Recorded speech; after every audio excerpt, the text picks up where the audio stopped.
Hello friends, आप सभी को नमस्कार। मैं हितेश कुमार एक बार फिर से आप सभी का ज्ञानकोश यूट्यूब चैनल में स्वागत करता हूं। आज है 1 अप्रैल और 1 अप्रैल से जितनी भी करंट अफेयर्स बनेंगी वो हम आज की वीडियो में चर्चा करेंगे। इस वीडियो के पीडीएफ के लिए आप ज्ञानकोश फेसबुक पेज को ज्वाइन कर लीजिएगा या ज्ञानकोश नाम से ही टेलीग्राम चैनल और ज्ञानकोश नाम से ही व्हाट्सएप ग्रुप है। आप लोग कहीं से भी इसके पीडीएफ को डाउनलोड कर सकते हैं। तीनों के लिंक मैंने डिस्क्रिप्शन में दिए हुए हैं, आप लोग उनको भी ज्वाइन कर लीजिएगा। तो चलिए शुरू करते हैं, एक एक करके प्रश्नों की तरफ पढ़ते हैं। सबसे पहला प्रश्न आप लोगों की स्क्रीन पे है कि वर्ष 2020 के सरस्वती सम्मान से किसे सम्मानित किया गया है। 2020 के सरस्वती सम्मान से किसे सम्मानित किया गया, तो बात कर लेते हैं। यहां पर इस प्रश्न का जो आंसर होगा वो होगा ए, यानी कि डॉक्टर शरण कुमार को। डॉक्टर शरण कुमार को अब 2020 के सरस्वती सम्मान से सम्मानित किया गया है। बात कर लेते हैं कि यहां पर देखिएगा ऑप्शन नंबर सी में लिखा हुआ है हरिवंश राय बच्चन। तो हरिवंश राय बच्चन को सरस्वती सम्मान से 1991 में सम्मानित किया गया था, जबकि सरस्वती सम्मान का पहला सम्मान जो था वो डॉक्टर हरिवंश राय बच्चन को दिया गया था, लेकिन 2020 का दिया गया है डॉक्टर शरण कुमार को। तो इस प्रश्न की और जानकारी हम बढ़ते हैं आगे।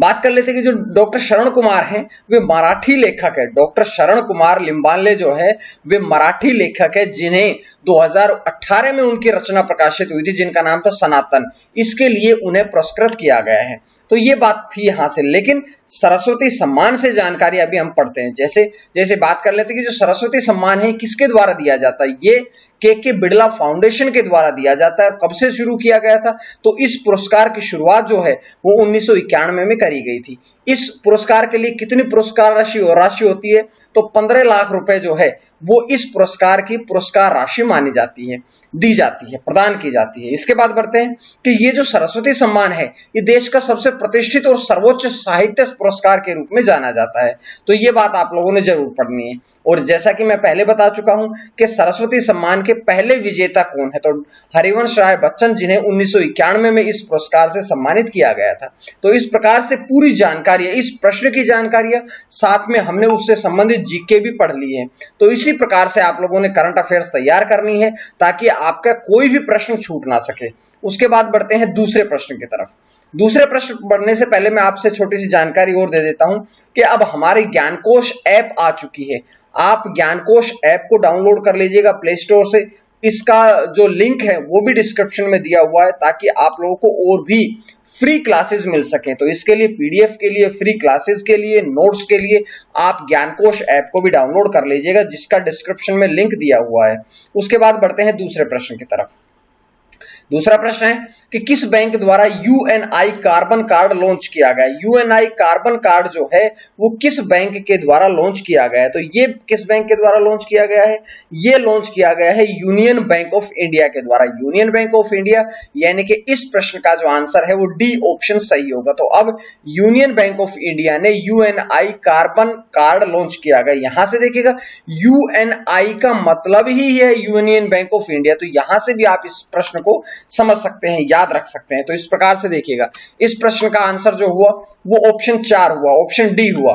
उसके बाद बढ़ते हैं आगे इस प्रश्न की जानकारी, जैसे कि ये जो है यूनियन बैंक ऑफ इंडिया द्वारा ये कार्ड लॉन्च किया गया है, यह सह ब्रांडेड क्रेडिट कार्ड का पहला संयुक्त उद्यम है। इसके तहत क्या होगा कि जो उपभोक्ता है उन्हें कैशबैक भी दिया जाएगा और रिवार्ड्स भी मिलेंगे, जिसके द्वारा उनकी जो ऑनलाइन शॉपिंग है या कोई भी कार्य है वो आसान हो सके, सस्ते हो सके, कम रेट में हो सके, इसलिए ये दिया गया है। अब बात कर लेते हैं यूनियन बैंक ऑफ इंडिया के बारे में। तो यूनियन बैंक ऑफ इंडिया जो है इसकी स्थापना 11 नवंबर 1919 में करी गई थी।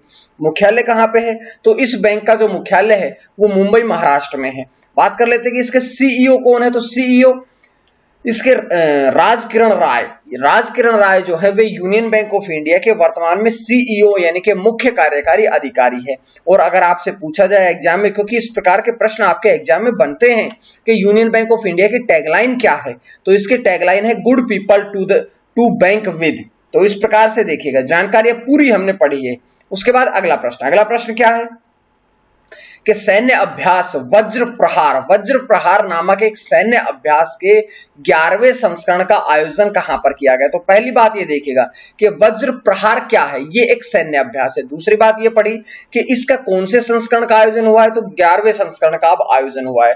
तो यहां से दो जानकारियां जो थी वो तो हमने इस प्रश्न से पढ़ ली। अब बात कर लेते हैं कि इसकी जो आयोजन है ये कहां पर किया गया है। तो इसका आयोजन किया गया है हिमाचल प्रदेश में, यानी कि इसका ऑप्शन बी जो है वो आपका एकदम सटीक है। बी ऑप्शन इसका एकदम सही है। तो इसके बारे में थोड़ी और जानकारियां पढ़ते हैं। जैसे कि हिमाचल प्रदेश तो राज्य के बारे में बात करिए, लेकिन हिमाचल प्रदेश के भी कौन से स्थान पर, तो हिमाचल प्रदेश के बकलोह नामक स्थान पर यह वज्र जो प्रहार जो सैन्य अभ्यास है इसका आयोजन किया गया है।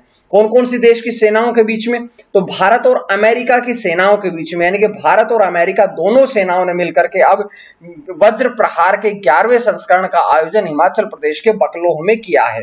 इसका उद्देश्य क्या है, तो इसका मुख्य उद्देश्य है कि दोनों देशों के विशेष बलों के बीच में अंतर सक्रियता में सुधार करना और जो अंतर्राष्ट्रीय आतंकवाद के खतरे हैं उन सभी अंतर्राष्ट्रीय आतंकवाद के खतरों का मुकाबला करना भी इस वज्र प्रहार सैन्य अभ्यास का मुख्य उद्देश्य है। बात कर लेते हैं कि ये तो 11वां संस्करण आयोजन हुआ है, लेकिन अगर 10वें संस्करण की बात करें तो 10वां संस्करण जो है वो 13 से 28 अक्टूबर 2020 को आयोजित किया गया था। और अगर पूछा जाए कहां पर आयोजित किया गया था तो ये जयपुर में आयोजित किया गया था। तो इस प्रकार से देखिएगा पूरी जानकारी मैं आपके सामने यहां से लेके आता हूं। अब थोड़ी जानकारी और मैं आपको बता देता हूं कि ये हिमाचल प्रदेश में आयोजित किया गया है। तो हिमाचल प्रदेश के बारे में और पढ़ेंगे। जैसे हिमाचल प्रदेश की राजधानी कितनी है, तो हिमाचल प्रदेश की दो राजधानी है, सबसे पहले शिमला, दूसरी है धर्मशाला। बात कर लेते हैं कि जो हिमाचल प्रदेश है इसमें जिले कितने हैं, तो 12 जिले हैं। बात कर लेते हैं कि राजभाषा कौन सी है, तो हिंदी है। बात कर लेते हैं कि हिमाचल प्रदेश का गठन कब हुआ था, तो 25 जनवरी 1971 में हुआ था। राज्यपाल कौन है, बंडारू दत्तात्रेय। और मुख्यमंत्री कौन है, जयराम ठाकुर, जो कि भाजपा पार्टी से हैं। यहां से दो तीन बातें और समझ लीजिएगा कि इसकी विधानसभा की 68 सीटें हैं, राज्यसभा की 3 सीटें हैं और हिमाचल प्रदेश की लोकसभा की 4 सीटें हैं। तो इस प्रकार से देखिएगा पूरी जानकारियां मैं आप लोगों को एक एक करके प्रदान करता हूं। उसके बाद प्रश्न नंबर 4 कि महाराजा छत्रसाल कन्वेंशन सेंटर का उद्घाटन किस शहर में किया गया। तो महाराजा छत्रसाल कन्वेंशन सेंटर का जो उद्घाटन है ये अब खजुराहो में किया गया। मध्य प्रदेश राज्य के खजुराहो शहर में अब महाराजा छत्रसाल कन्वेंशन सेंटर का उद्घाटन किया गया है। तो इसके बारे में पूरी जानकारियां पढ़ते हैं। जैसे किसके द्वारा किया गया है, तो ये खजुराहो में तो किया गया है, लेकिन ये पर्यटन और संस्कृति राज्य मंत्री प्रहलाद सिंह पटेल और मध्य प्रदेश के मुख्यमंत्री शिवराज सिंह चौहान दोनों ने मिलकर के संयुक्त रूप से अब महाराजा छत्रसाल कन्वेंशन सेंटर का उद्घाटन किया है। बात कर लेते हैं कि खजुराहो जो है ये अपने प्राचीन एवं मध्यकालीन मंदिरों के लिए विश्वविख्यात है। यानी कि ये जो खजुराहो है यहां से आपके जीएस में प्रश्न पूछते हैं कि ये किस लिए प्रसिद्ध है, तो ये अपने मंदिरों के लिए प्रसिद्ध है। और मंदिर कौन कौन से धर्म से संबंधित है, तो यहाँ पर प्राचीन मंदिर जो है वे हिंदू और जैन दोनों धर्म से संबंध रखते हैं। बात कर लेते हैं यहाँ से मध्य प्रदेश के बारे में भी, क्योंकि मध्य प्रदेश में इसका उद्घाटन किया गया। तो मध्य प्रदेश के बारे में हम थोड़ी बातें पढ़ेंगे। जैसे राजधानी कहाँ है, भोपाल में। राजभाषा कौन सी है, हिंदी, सिंधी और बुंदेली। उसके बाद बढ़ते हैं गठन कब हुआ था, 1 नवंबर 1956 को। यहां से बात करेंगे कि राज्यपाल कौन है, आनंदीबेन पटेल। उत्तर प्रदेश और मध्य प्रदेश दोनों की राज्यपाल जो है वो आनंदीबेन पटेल है। और उसके बाद मुख्यमंत्री की अगर हम बात करें तो शिवराज सिंह चौहान यहाँ के मुख्यमंत्री हैं। उसके बाद है अगला प्रश्न। अगला प्रश्न क्या है, तो अगला प्रश्न आपकी स्क्रीन पे आता है प्रश्न नंबर 5 कि भारत के पहले इंडो कोरियन फ्रेंडशिप पार्क का उद्घाटन किसके द्वारा किया गया है। तो ये भारत देश का पहला इंडो कोरियन मतलब कि भारत, इंडिया और कोरिया दोनों देशों का फ्रेंडशिप पार्क किसके द्वारा उद्घाटन किया गया है। तो ये देखिएगा यहां से आपको बताते हैं कि भारत के रक्षा मंत्री राजनाथ सिंह और कोरिया के रक्षा मंत्री सुह वूक इन दोनों के द्वारा इसका उद्घाटन किया गया है। मतलब इसका जो ऑप्शन है वो इसका ऑप्शन सी सही रहेगा। तो यहां से मैंने आपको ये जानकारियां दी है। ठीक है। उसके बाद में देखिएगा इसका ऑप्शन सी सही हुआ।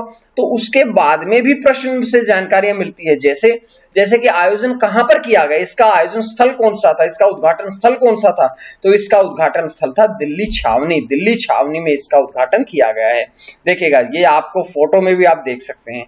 और ये जो स्मारक है ये किस लिए, किसकी याद में समर्पित किया गया है, तो ये जो कोरियाई युद्ध हुआ था जो कि 1950 से 1953 तक चला था, इसमें भाग लेने वाले 21 देशों के हिस्से के रूप में जो भारत ने भी अपना योगदान दिया था, इस योगदान के लिए इसे स्मारक के लिए या उसकी स्मृति के लिए इसका उद्घाटन किया गया है। तो ये जानकारी हमने यहां से पढ़ ली है। लेकिन एक बात और छोटी सी ध्यान रखिएगा कि ध्यान रखने की बात यह है कि ये तो अब कोरिया के द्वारा किया गया, तो कोरिया के बारे में बात करते हैं, दक्षिण कोरिया के बारे में भी थोड़ी बातें पढ़ेंगे क्योंकि यहां से प्रश्न आपके एग्जाम में आ सकते हैं। तो चलिएगा, कोरिया की राजधानी क्या है, सियोल। राष्ट्रपति कौन है, मून जे इन। और बात करें मुद्रा कौन सी है, तो दक्षिण कोरियाई वोन जो है वो दक्षिण कोरिया की मुद्रा है।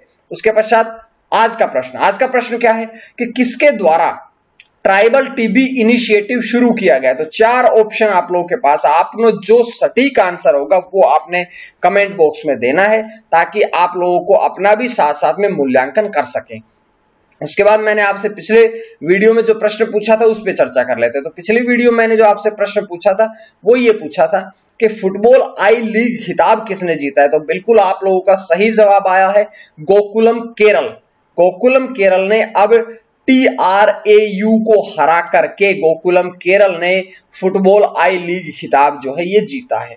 उसके बाद बढ़ते हैं अगले प्रश्न, छठे नंबर प्रश्न की तरफ। तो ये छठा प्रश्न है कि एशिया मनी द्वारा किस बैंक को भारत के सर्वश्रेष्ठ MSME मतलब मध्यम लघु और सूक्ष्म बैंक का दर्जा दिया है। तो ऐसा कौन सा बैंक है जिसे एशिया मनी ने ये दर्जा दिया है, तो ये बैंक बना है अब HDFC बैंक। HDFC बैंक को अब एशिया मनी ने भारत का सबसे सर्वश्रेष्ठ MSME बैंक का दर्जा दिया है। तो ये जानकारी यहां से मिली। लेकिन क्यों दिया गया है, क्योंकि पिछले 12 महीने में HDFC बैंक ने बैंकिंग गतिविधियों की श्रेणी में उत्कृष्ट प्रदर्शन किया है और इसी को चलते हुए HDFC बैंक को भारत का सर्वश्रेष्ठ मध्यम लघु और सूक्ष्म बैंक का दर्जा दिया गया है। अब MSME की फुल फॉर्म भी आपके सामने लिखी है कि मध्यम लघु और सूक्ष्म उद्योग। अब यहां से एक बात देखिएगा कि HDFC बैंक को यह दर्जा दिया गया, तो HDFC बैंक के बारे में भी कुछ बातें पढ़ते हैं। जैसे कि HDFC बैंक का स्थापना कब हुई थी, तो अगस्त 1994 में। इसका मुख्यालय कहां पे है, मुंबई महाराष्ट्र में है। इसके मुख्य कार्यकारी अधिकारी कौन है, तो HDFC बैंक के जो मुख्य कार्यकारी अधिकारी हैं वे है शशिधरन जगदीशन। तो ये जानकारी हमने यहां से पढ़ ली है। उसके बाद बढ़ते हैं हम अगले प्रश्न की तरफ। अगला प्रश्न number 7, Anandam the centre for happiness का उद्घाटन किसके द्वारा किया गया। तो इसका उद्घाटन जो है ये किया गया है रमेश पोखरियाल निशंक के द्वारा, यानी कि इसका जो ऑप्शन ए है वो आपका एकदम सटीक होगा। तो ये, और यहां से एक प्रश्न और भी बनेगा कि रमेश पोखरियाल निशंक क्या है, कौन है, तो वे देश के केंद्रीय शिक्षा मंत्री है जिनके द्वारा अब आनंदम सेंटर फॉर हैप्पीनेस का उद्घाटन किया गया है। उसके बारे में देखिएगा कि कहां पर किया गया है, तो भारतीय प्रबंध संस्थान IIM जम्मू में इसका उद्घाटन किया गया। और बात कर लेते हैं इसका उद्देश्य क्या है, तो इसका उद्देश्य है कि लोगों के जो मानसिक तनाव है उस मानसिक तनाव को कम करना और लोगों के मन में सकारात्मकता फैलाना ताकि लोग अपने जीवन में हैप्पी खुश रह सके, यही इसका मुख्य उद्देश्य है। उसके बाद बढ़ते हैं अगले प्रश्न की तरफ। तो अगला प्रश्न क्या है, बल्कि अगले प्रश्न से पहले हम ये पढ़ेंगे कि भारतीय प्रबंधन संस्थान IIM के बारे में, जम्मू के बारे में पढ़ेंगे। तो सबसे पहले इसकी स्थापना कब हुई थी, तो IIM जम्मू की स्थापना 2016 में करी गई थी। इसके चेयरपर्सन कौन है, मिलिंद प्रहलाद कांबले। मिलिंद प्रहलाद कांबले जो है वे इसके चेयरपर्सन हैं। और डायरेक्टर की अगर हम बात करें तो BS शाहे जो है वे इसके वर्तमान में डायरेक्टर हैं, यानी कि निदेशक हैं। तो इस प्रकार से पूरी जानकारी मैं आपके सामने लेके आता हूं। अगला प्रश्न नंबर 8 कि विश्व विकास बैंक रिपोर्ट 2021 किसके द्वारा जारी की गई। तो ये आपके सामने प्रश्न है, जल्दी से आपने 4 ऑप्शन को तुरंत बताया करो और मैं इसके बारे में बताता हूं कि विश्व बैंक के द्वारा अब विश्व विकास रिपोर्ट 2021 जो है वो जारी की गई है। उसके बारे में बात करते हैं कि ये रिपोर्ट जो है ये विश्व बैंक द्वारा जारी की गई, जिसका उद्देश्य क्या है कि जो गरीब लोग हैं उनके जीवन को बेहतर बनाना, उनके जीवन को और आसान बनाना और बेहतर बनाना और अग्रिम विकास करना है इस रिपोर्ट का मुख्य उद्देश्य है। अब ये विश्व बैंक ने जारी की है, द वर्ल्ड बैंक ने जारी करी है। तो वर्ल्ड बैंक के बारे में थोड़ी बातें पढ़ेंगे कि इसका गठन कब हुआ था। जुलाई 1944 में, माफ कीजिएगा। अध्यक्ष कौन है? David Malpass. मुख्यालय कहां है? वाशिंगटन डीसी, अमेरिका में। तो ये जानकारियां थी जो कि मैंने आपसे पूरी यहां से दे दी है। उसके पश्चात अगला प्रश्न, प्रश्न नंबर 9 कि किस देश के द्वारा गर्भपात के लिए बेरेवमेंट लीव लॉ पारित किया है? तो ऐसा कौन सा देश है जिसने गर्भपात के लिए भी, गर्भपात के साथ साथ ऐसा भी कह सकते हैं कि ये प्रेगनेंसी के दौरान भी ये बेरेवमेंट लीव लॉ पारित किया है? तो ऐसा देश बना है अब न्यूजीलैंड। न्यूजीलैंड देश ऐसा बना है। और यहां से एक बात ध्यान रखिएगा कि अब जो वैतनिक अवकाश अधिकार देगा, यानी कि इस ऐसे कोई स्थिति हो जाती है महिलाओं के साथ, तो अगर वो सरकारी नौकरी में है या प्राइवेट में है तो उनकी सैलरी ना कटे, ये इस जो लॉ है, ये इस नियम का, इस कानून का मुख्य उद्देश्य है। और इस कानून को पारित करने वाला विश्व का एकमात्र देश भारत था, लेकिन भारत के बाद अब दूसरा बन गया है न्यूजीलैंड। तो ये देखिएगा। उसके बाद हम आज के अंतिम प्रश्न की तरफ चलते हैं कि ग्रामीण क्षेत्र की महिलाओं के लिए बुनाई, कटाई, कटिंग और टेलरिंग प्रशिक्षण कार्यक्रम कहां पर शुरू किया गया है? तो ये शुरू किया गया जम्मू कश्मीर में। जम्मू कश्मीर देश की राज्य नहीं है, बल्कि जम्मू कश्मीर वर्तमान में 2019 के पश्चात में जम्मू कश्मीर केंद्र शासित प्रदेश है। जम्मू कश्मीर और लद्दाख, पहले जम्मू कश्मीर राज्य था जिसके 2 पार्ट कर दिए गए थे, अब 2 केंद्र शासित प्रदेश हो गए, जम्मू कश्मीर और दूसरा है लद्दाख। उसके बाद बात करते हैं कि 6 महीने के लिए है। कब से शुरू हुआ? तो 30 मार्च से शुरू हुआ है, जो कि आगामी 6 महीनों के लिए चलेगा। जिसका उद्घाटन किसने किया है? इसका उद्घाटन किया है सुबाह मेहता। और सुबाह मेहता जो है वे जनरल मैनेजर DIC जम्मू के हैं, उनके द्वारा इसका उद्घाटन किया गया है।